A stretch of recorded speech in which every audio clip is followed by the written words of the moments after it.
Hey, guys. What's this called? It's Ron and Hope. Unfiltered. Real, raw. Real, raw, and real. That's a long tagline. It's so good, though. I think it defines us very well. It brands us real well. Because, boy, we long. have talked about some real things on here. Well, the last one was unbelievable. We got really raw. In fact, because of the last one, we decided let's go on something to a little bit lighter. Yeah, the today. last one, if you're just now catching this and you did not hear our podcast on the destruction They're of all porn. on demand, yeah. Oh, my goodness, with Brittany Delamora, who is a former porn star. You got to go back and watch that. But today, we're going to talk about leadership. We'll talk about leadership. Now, before you say, okay, this ain't me, I'm going, don't turn, don't quit, don't cut it off, don't go do something else. Because my mentor, Dr. Miles Monroe, says everyone has the seeds of leadership inside them. And then he would always say that basically everybody leads somebody, even if it's your own house. The Bible says that the man, is supposed to lead his own household. If there's an absence of the man, Mama, I don't care if you want to be leader or not. You're leader. You're leader.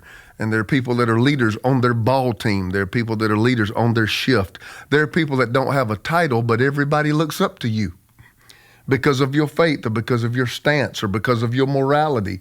And so everybody is influencing somebody. They say that everybody has a sphere of, on an average, everybody has a sphere of 77 people they've influenced or they have an influential effect on in some way or another. Wow, that's bigger than I thought. That's average. That's average. Now, that may have many different dynamics to it. It could go all the way down to social media and followers. But everybody in the world, they said, has an average of 77 people they can affect. So before I start talking about, what kind of, when I say what kind of leader do I want to be, I want to go deeper, Hope. What kind of person do I want to be? Yes, I was about to say, whether you're leading a company, you are the boss, you're leading your family, you say, I'm not a leader. Yes, you are. Every one of us leads ourselves. You are leading your own life. And what kind of person do you want to be? What kind of life do you want to have? So leadership is so important. Whether you have 0 people under you, you are the boss of your life under God. And so, these principles are so important. And I do want to say this right here. This is not based on empirical data or a Google search. This is just my experience. There are some people, Hope, that I believe are born leaders. I do too. They're born leaders.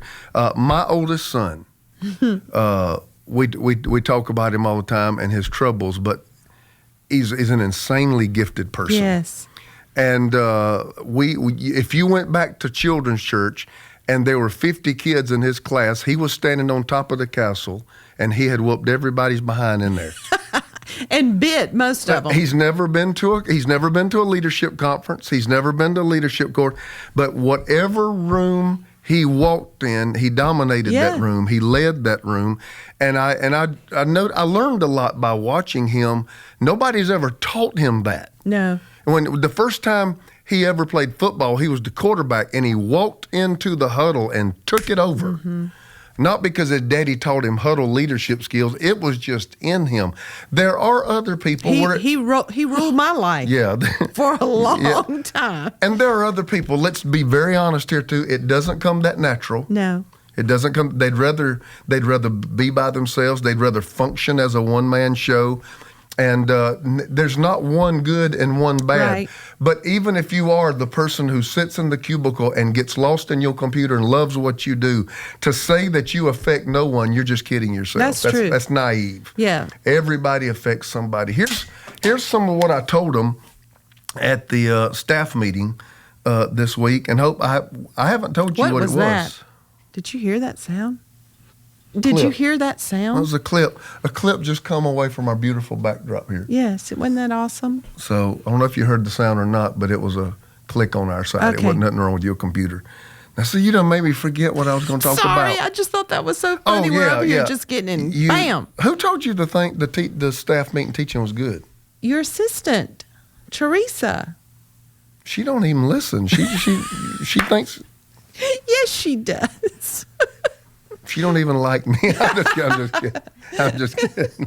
Okay. Well, Hope has asked me to share some of these same things. The four characteristics of what you don't want to be. Can I just talk about that before I talk about what you do want to be?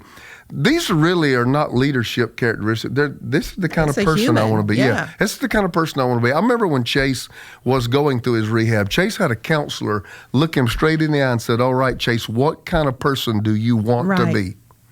Because that person will be intentional. It will not be organic.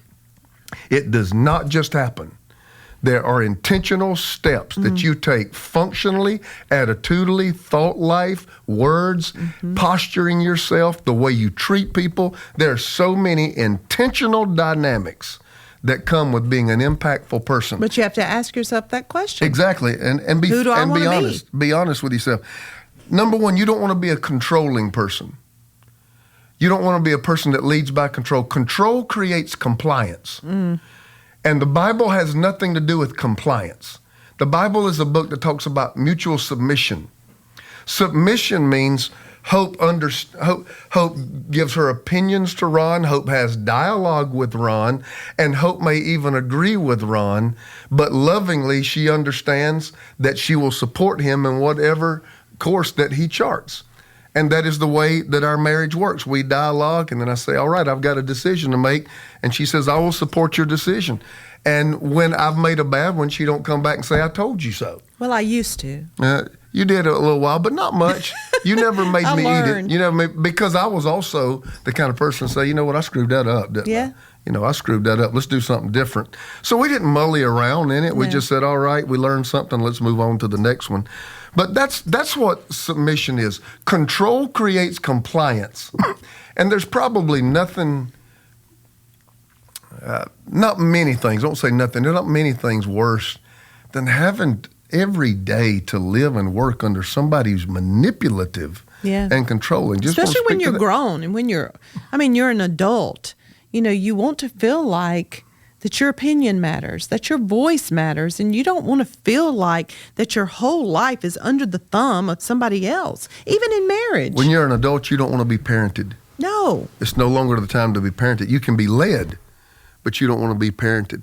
Another kind of leader that I said I do not want to be is I do not want to be a critical leader, because critical leaders create insecure followers. So controlling leaders, okay, they create compliance. Critical leaders create insecure followers.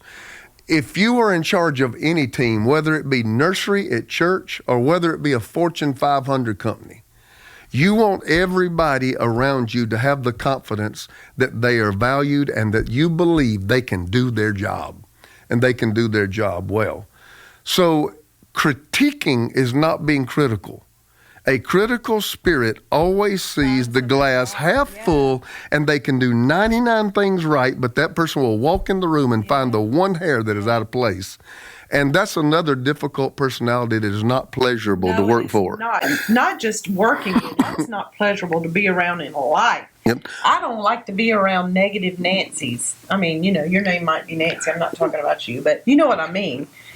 Negative Nelly is what they used to call it. It's fun to be around people who, everything's bad, everything's doom and gloom, and they criticize and they find the negative, and you try to say, well, be positive, or this is the good point in this, and they always will drag the conversation down. I have, at 53 years old, decided I was just getting ready to say. Every one of those off of my favorite list. I was just getting ready to say, I mean, you might still be in my phone, but I'm not going out with you much. I found myself to be less tolerant of that the older I get, because life's just too short. Yeah, I can't do it. And I found myself in the early days of adulthood and of ministry that I just put up with a whole lot of crap that was filled with drama, and it didn't do anything but cloud my mind. Now I have seen myself, I will remove myself from that atmosphere and from those people rather quickly. Yeah, let me tell you, maybe nobody else will tell you, and because I don't know you or who's listening, if that's you,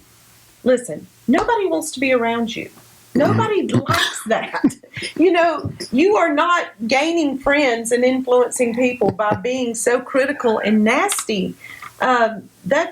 nobody likes that. So you Go deeper. Well, this ain't designed in personal healing and counseling, but go deeper. Try to find the reason you want to see the worst in everybody. Yes. Why is it that that's the first thing you spot? Why is it when you walk into a room or come in somebody's presence, the first thing you see is what's not right? Right. That should not be a posture and a disposition by which you enter any atmosphere. And whenever I have a meeting where I have to critique someone, I start with, you're doing this right. You're doing this right. This is great. Let's look at this right here. And then, am I doing everything I can to help you succeed? Do you have all the resources you need to do your job and do it well? You know, those ways make it easy to critique. Critical never works. I remember when we first got married, and Don't tell I on me. first started cooking. Don't tell on me. And Don't tell I on me. knew how to cook. You know, my mom taught me how to cook. I had to cook from the time I was 15 years old every day of my life and have dinner on the table at 5 o'clock every day. When I turned 15, that was my new assignment. But I remember when I tried to make Biscuits for you. Listen, I don't even think a dog would eat them. It was so bad. But you never even complained about stuff like that. You did it. But baby, you can't put me in a category of I was so enamored. Oh, with my wonderfulness. I was so enamored. I didn't care. I didn't care about food. Oh, is that right? You could have just lived on I didn't love. need food and water. Oh my God. I was way beyond that at that time. You're And an idiot People today. just don't understand that. Okay. What So was it anyway, about me that I don't made remember you you so? cooking many bad meals. You've always been able to cook. Yeah, I can cook, but I remember trying to make biscuits, I and don't they were remember so that. hard, and they were so terrible. Where was it? In Tennessee? Or In was it- Tennessee. Okay, yeah. Yeah. There were some experimental meals in Yeah, Tennessee. but this was what I was saying. You did not criticize me. You didn't be like, God, these are horrible. You know, I just looked at you and ate them. no, I remember you saying, how did you make these? Or something like that. I mean, it was just the coolest little constructive criticism. Did you know that they were you bad? did. Yeah, I knew they were knew they were bad. bad. And so I was nervous. You remember that time I made hamburger helper and didn't drain the meat? Yes, oh my gosh. And she came home because she was going to school and I had supper ready and I made hamburger helper, but I didn't know how. And it was this thick and fat. What are we talking about hamburger helper for? Well, while we're talking about food, Let's do it. Ron, Okay, let's do it. HelloFresh. I don't know if you've ever heard me mention HelloFresh, but it is a absolute lifesaver. It has saved Are we allowed my to life. get off script a little bit? Because Yeah. I'm going to tell you, I have been enjoying eating. Talk about the HelloFresh those meals I've been cooking. Because your cooking style, as trained by your mom, grandma, is not a healthy one. Would you agree with that? What? Would you agree with that? Oh no, you can cook. It is delicious. You can cook, but it's going to have a fat back in it. It's going to have a ham No, I hock. have not used It's a gonna fat back. Okay, but these Ron. HelloFresh things, I can eat it, and at the end of it, my conscience is clear that I'm trying to do No, the right it's the thing for my truth. body. It's good. Let's talk about HelloFresh. HelloFresh. Listen, it's healthy. First of all, it comes to your doorstep, okay? And in these boxes, That's you can enough. customize what you like. You can choose your meals. Then it comes straight to your house in these bags that have every single thing in it and the recipe with it. You can cook these meals less than 30 minutes. Yeah. I'm not kidding you. I'm not putting you on. Less than 30 minutes. And it's fresh. And it's very, very fresh. It's therefore Hello. fresh. Ron Carpenter. It saves money. It saves time. You don't go to the grocery store. You customize what you want, and it tastes so good. Ron likes the pecan chicken, or if you're Southern, pecan chicken, and I love the shrimp pasta one. We ain't had a bad one. We had a pork loin one. That was amazing. That was amazing. amazing. So if you want to jump in, get some HelloFresh to your door, go to HelloFresh.com/RonandHope16. Please use that code RonandHope16 for up to 16 free meals and 3 free gifts. It's America's #1 meal kit. You got to get it. You got to get it. You got to get it. Wow. So if you're not a good cook, you don't want your husband criticizing you as we were talking about, go to HelloFresh. So we somehow got on hard biscuits and bad hamburger helper. And We're that's talking what about happens. being critical. That's what happens when it's unscripted and unfiltered. But another kind of personality type is what we call benign leadership. That's benign is something, it's there, but it ain't gonna hurt you, so leave it alone. So benign leadership is an avoidance leadership personality where the problem is always ignored. That creates disengaged followers. Why are they disengaged? Because they know it's really never going to change. They know it's not going to change. There's the elephant in the room. The elephant will remain in the room, and then apathy begins to set in all the team members because they know nothing's ever going to be done about it. And this isn't original with me, but what have I been saying for years? Do not complain about what you're unwilling to confront. Yeah. If you're going to tolerate it, don't talk about it. If you're going to have a benign approach, where I'm going to let it stay there, it really ain't hurting anybody. The fact is, the team around you will be just as apathetic as you because you're showing weak leadership by the fact you will not resolve a problem. Yeah. So they don't trust you either. Exactly right. It builds right. a whole climate of distrust. And now we're guilty of this one. Sometimes I feel like, sometimes it's hard to preach on things you struggle with. The rescuing leader. That would be you. That I am. I have deep protection mechanisms on the inside of me. I don't like to see people hurt. I don't like to see people in pain, especially my family members, people who have my last name, and I come running.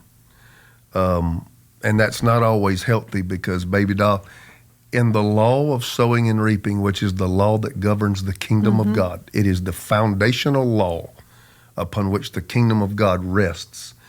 God has built in pleasure for a good decision. That's right. And God has built in a spanking for a bad one. Yeah.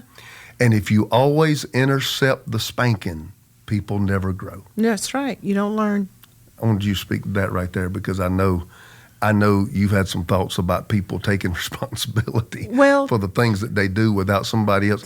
Like when our kids would get into problems, I'd see it coming, and I remember I've gone and talked to judges, and I've gone and talked to principals, and I was always intercepting the hammer down. Yeah. But the hammer down is what I found out years too late is the only thing that brings change. Well, I think, especially when it comes to your children, the way that we were raised really has a lot to do with how we parent. You were raised in a very lenient home. Well, I was raised in a holiness environment, but my parents both worked all day, and so I was left to myself. Yeah, and you probably didn't get 5 spankings your whole life. I got 5 a day. I probably got 5 every 5 minutes. No, so I got spankings, but my mom and dad were not. They were not there to have oversight of me. Yeah. But they actually had boundaries. I was just breaking them while they were gone. So Ron is a very principled person. I am. If he says it, it's going to happen no matter what. If he said be home at 6, you better be home at 6. You're in trouble. I was the opposite because I was raised in a very strict home where you got spanked and punished for everything. That went overboard. So I was never able to talk or to say why I was 5 minutes late. So here we are raising our kids. I don't want them to get spanked or be in trouble. And I had no oversight, and I said, they ain't going to be raised like that. And so I don't remember many knockdown dragouts, but I do remember tension. Yeah. When it came of how we respond to bad behavior, Yeah. I do remember there being tension between me and you. And that's not a bad thing. No. But you do have to come to a place of resolution. Absolutely. And resolution usually involves compromise. You remember I didn't do channeling the same way, though. I'd go in there and do mercy. Y'all have got to hear this. You're not going to believe he did this. You going to tell on me? You going to tell on me? I remember channeling. Our 2 oldest kids are boys, and they knew how to be bad plenty all by themselves. But then we had our girl. I'm ashamed. So this is what Ron would do to her. This is what shame looks like. So she got in trouble. She's supposed to be going to get in trouble, get a spanking by her daddy. They go in a room and close the door, and he would say, Chandlin, now listen, you act like you crying. Now I'm going to act like I'm spanking you. And he would take his hand on a table or something and go, and she'd go, ah! Faking, spanking. Were you listening? Were you standing at the door listening? And then tell him about Chase when he wanted mercy. We were trying to teach our children. I'm trying to do a leadership teaching. No, wait a minute. We were teaching our kids. We always On had grace and mercy. devotion. We had devotion every night, so we would teach another principle. So Ron's teaching on grace and mercy this night with our kids sitting on the bed. And so mercy is when you don't get what you deserve. You deserve it, but God don't let it So touch he you. said, Chase, that would be like if you were supposed to get a spanking, get in trouble, but Daddy didn't. Daddy gave you mercy. Well, the next time Chase gets in trouble. The next time, every time. Yeah, he'd come back to you and go, Daddy, no, Mercy. can I have mercy? Mercy. Just give me mercy. Mercy. Those kids. He'd cry and start hollering, mercy, mercy. And I'd get tickled. Right. I'd So be, he I'd be ended mad, up- and then I'd get tickled. I couldn't even spank him. So he ended up because getting mercy. I told them about mercy, and they wanted me to be Jesus. Yeah, Every every time. time. And just and my Stand mercies in were the gap. my mercies were new every day. So anyway, when you always intercept the pain that comes with bad decisions, you don't grow. When you and- always give them mercy. Right. And you know what? People never become accountable. People never become accountable. I remember when I first took over on the West Coast, the person's not here anymore, but we had, whether it was a weak or rebellious team member, you know, when there's a succession plan, some people don't change administrations very well. And we had this one person, and it took about 6 different departments to get this end result. And we had one guy who led a department that just would not. And I had other people that were always picking up and cleaning up, connecting things and making sure that nobody got in trouble. So they were doing their job and this Yes. person's job. And I said, let them fall. Yeah. Let them fall. When I come in that room and I want this result, and 6 people are at the table, and 5 of them did their job, and this one don't, let them get what they've got coming. Do not go and rescue them. Let them fall. So if you're that kind of parent, you're that kind of leader that always, always, always fails to hold somebody accountable for their actions, you're not allowing them to grow, and you're not helping them. I learned that one the hard way. Yeah. I got to be a little bit of confession there. I had to learn that the hard way. So I've spent 22 minutes. I've spent 22 minutes telling us what not to do. I guess I need to tell us what it will be. Yeah. Strong leadership comes from character. That's good. To me, You can't be what you're not. To me, there is no authority greater than moral authority. Yeah. When you walk into my room and you leave, and I know you believe in what you said, I know you're going to live it, and I know your private life lives up to your public image, I will follow Yeah. you. It's true. I mean, I will follow you. I'll follow you through difficulty. I'll follow you through hardship when I know you are a person that is principled and a person of conviction. And so I want to be a person that is known as a high character leader, moral authority. Now, a lot of people think character means flawless. High character means actually admitting mistakes. That's so good. In other words, it's not, high character does not mean I don't make a mistake. It's that I Taking come in responsibility. the room and Yeah. say, guys, I screwed up. Or guys, you know what? I should not have spoken to you that way. I had a rough morning and I Yeah. let my emotions get the best of me, and I owe you an apology. Yeah, it's taking responsibility. Exactly right. So I don't think there's any greater quality to Ron Carpenter than to know that when somebody leaves me, they are what they say they Yeah. are, and they're going to do what they Yeah. say they can do. Yeah. My assistant, when I hired her here on the West Coast, I was we're just getting to know each other, and what do you like? What do you prefer? And I was just saying, these are my pet peeves. These are the things I don't like. These are the things that really bother me. And I'm like, if something went wrong, if it was your fault, don't cover it up. Yeah, don't lie Don't to blame me. other people. Don't lie to me. I said, I'm the easiest. We will move right on from this if you say, yep, I am so sorry. I did that, or I forgot to do that. I'm sorry, Pastor.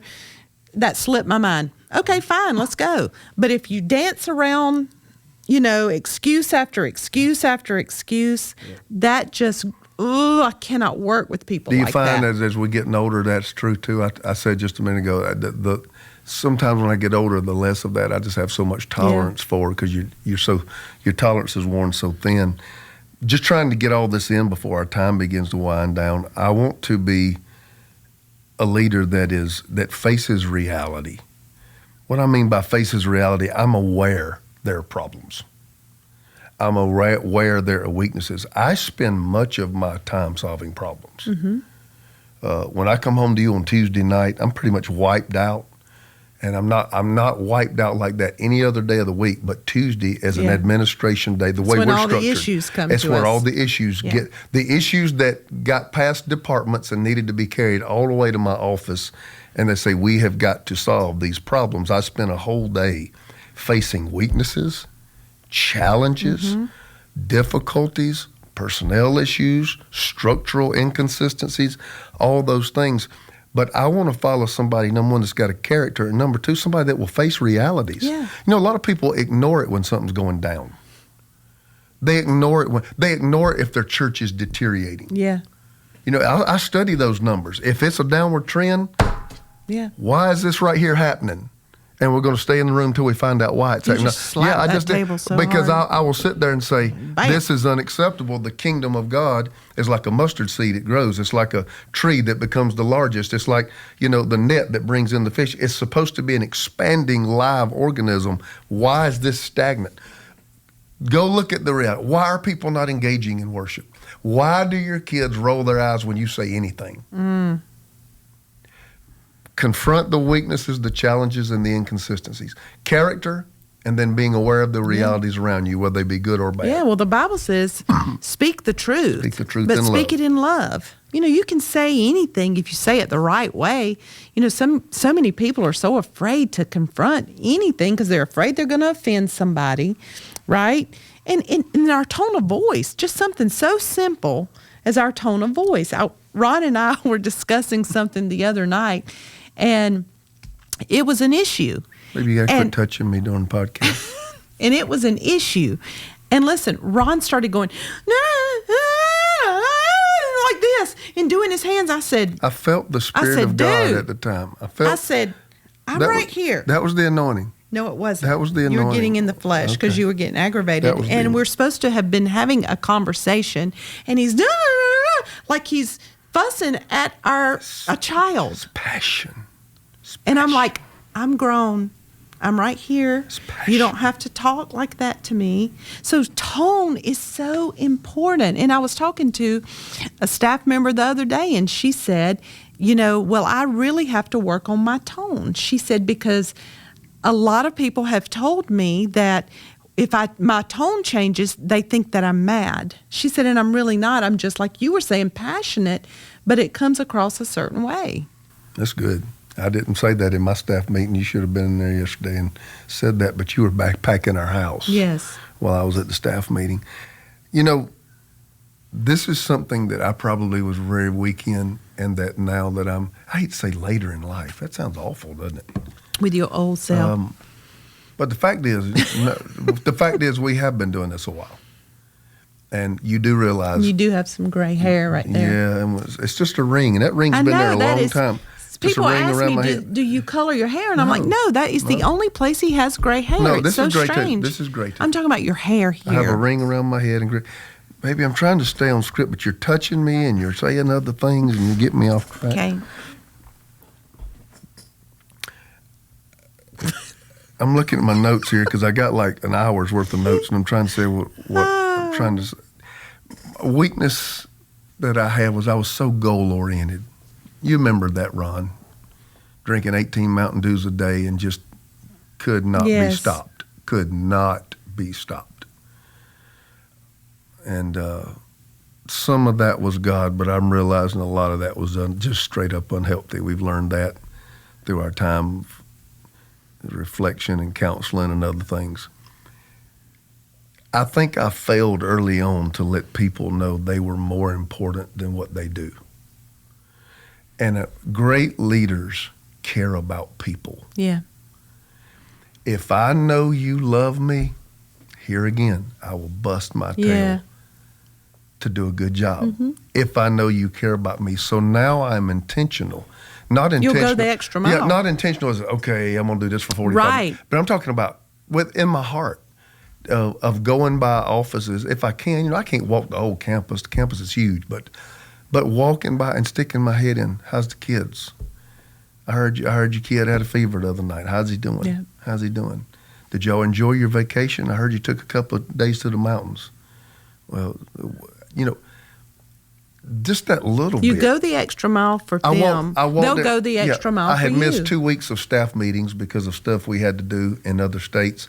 And I walked in yesterday, and the staff meeting started 15 minutes late because I hugged every single person. I walked in and out of every row, and I hugged every one of them. Even the people that are uncomfortable hugging, I hugged them. Oh. People with masks on and still scared of COVID, I hugged them too.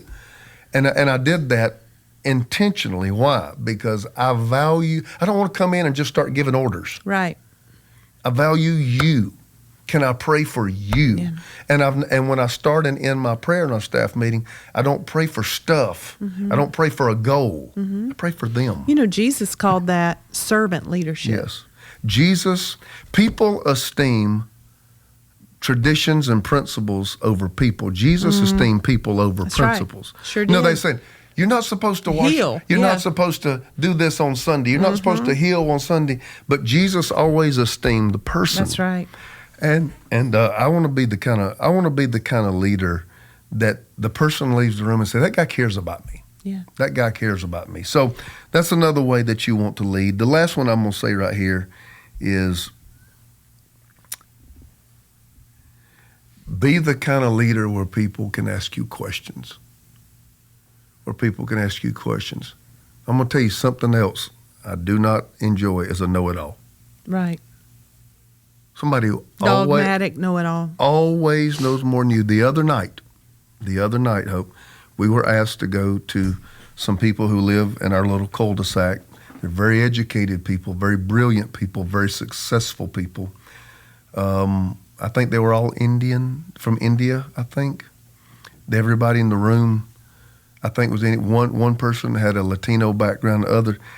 And one of the gentlemen, after the dinner was over, you remember he came around and sat on my side of the table. And he said, I'm a Muslim. And he said, I want you to help me. He said, he was a cardiologist. He said, I have patients that are preachers.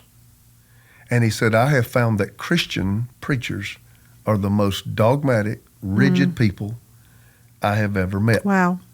And what he's saying is they're know-it-alls. Yeah. Like they almost come in the office and tell me how to do my job. Yeah, because he wasn't a Christian. Exactly. That they had it right. Yeah, I got all the answers. So he really wanted me to talk him through this. And I said this right here, I said, may I apologize to you on our behalf that for whatever reason you have not seen the best representation of who we are.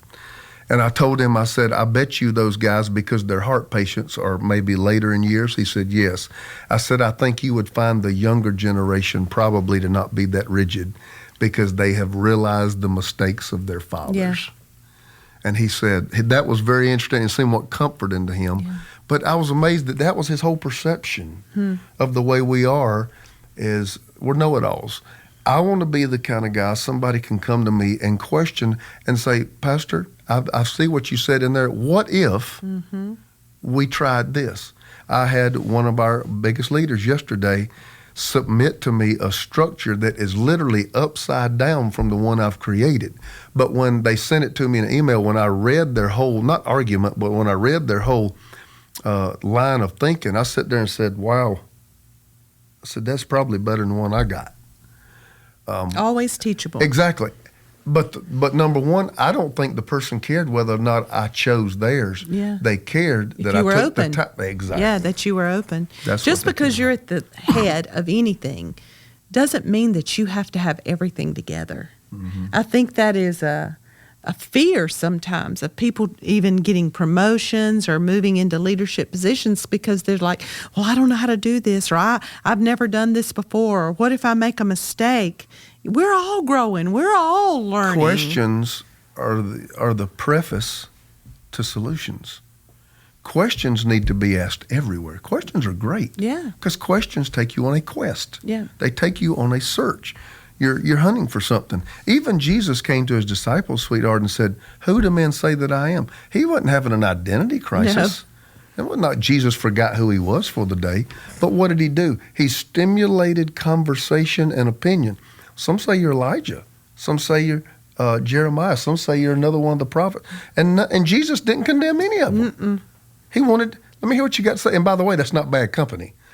And then Peter, of course, spoke up and said, you're the Christ, he said. That's who I am right there. Yeah. And but even Jesus would ask questions. A lot of time when people would ask him a question, he'd turn around and ask him a question back. Lord, art thou willing to hear me? He'd say, do you believe? Yeah. You know, so questions are healthy. Last of all, trust. I want to be a trusting leader. And they used to say, baby doll, trust is earned. I want to challenge that a little bit. Trust is not earned. Trust is given because you don't know if you can trust till you trust. I have no idea if I can trust till I got to extend it. Trust is not earned. Distrust is earned. Talk about it. Distrust. If I extend trust and then you come back and are unloyal or unfaithful in some way, then you have not taught me trust, you've taught me distrust. You are not trustworthy. Trust is not earned. Trust is granted. Distrust is earned. I want to be a leader that constantly tries to find the good in people and be a leader that trusts.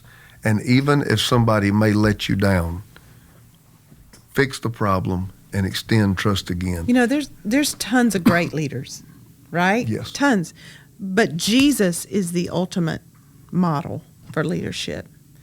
And Jesus' whole premise was servant leadership. It's his whole life. He laid down his life, right? And that is what we're supposed to do.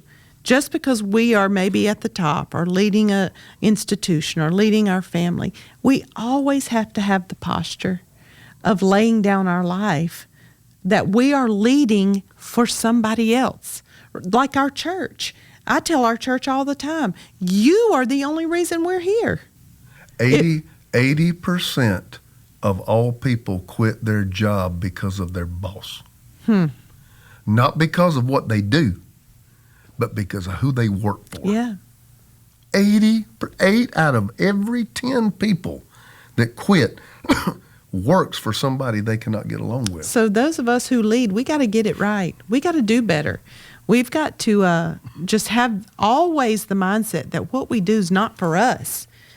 It's to make other people better. Exactly. You know what? I just want to invite you to search yourself. I grew up in a culture that wanted everybody to just lay hands on you and fix things. But sometimes reflection and sometimes being introspective, sometimes bringing it to somebody else. There's a lot of times where I'm unsure about something, and I think our marriage is special. I'm just going to be honest. I don't think we're normal. I think it's special.